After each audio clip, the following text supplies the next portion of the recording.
What's it like seeing your story up on screen? Just a great thrill, really. It's not something we ever thought would happen. I mean, there was always going to be a Lance Armstrong movie, but it was never going to be this movie. It was going to be a movie glorifying Lance's 7 victories in the Tour de France, his return from cancer, and I was probably going to be one of the people standing outside saying, you know what, it's a fraud. You shouldn't be going in watching that movie.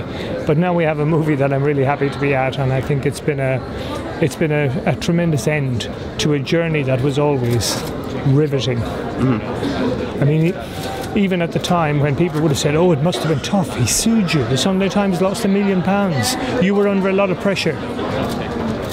I was loving it. I was a journalist and I was covering the story that would always be the most interesting story of my life. It was just great fun. Were you personally convinced and sure that the truth would out in the end? No. Exactly the opposite.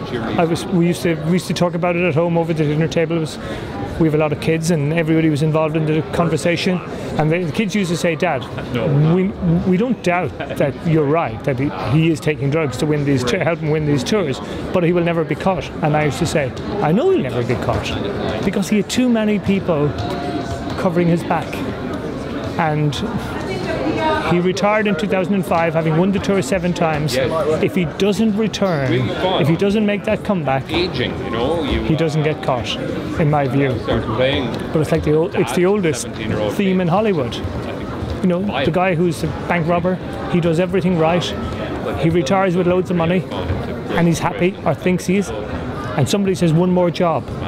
And Lance came back.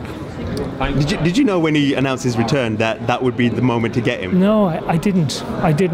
Only when he came back and he couldn't win the Tour again, you realised now he's no longer protected by being the winner. When you're the winner and the guy who's the highest up, Lance himself said it once when I produced really good evidence to say this guy's a doper. He said, Mr. Walsh and my co-author Pierre Ballester, you need extraordinary proof to bring me down. He was totally right.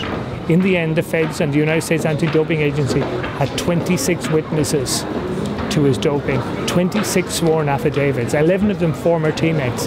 That's what they needed to bring this guy down. For a murderer, you would need 1 witness.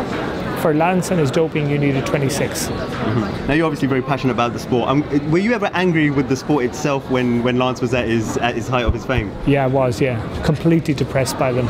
Because it wasn't so much that they were covering up, but they were deliberately looking the other way, which I suppose is the same thing as covering up. But lots of people were television broadcasters, sponsors, race organisers, journalists. It was there. It was the most obvious thing in the world that he was cheating, but everybody wanted to look the other way so they could write this great fairy tale. Finally, do you think the sport will ever recover? Has it recovered? And what do you think we need to do now in terms of keeping the sport clean? I think the cycling needs to go on the route it's going, but even more determinedly, because the sport has improved. It is better, and I think the people who are winning the Tour, I think it's possible to now win the Tour de France clean, and that was not possible in Lance's era. Excellent. Thank you very much. Pleasure. Ladies and gentlemen, you're watching Hey You Guys. Hey You Guys, huh? Hey You Guys. Is that from the Goonies? It is indeed, yeah. Nice. Hey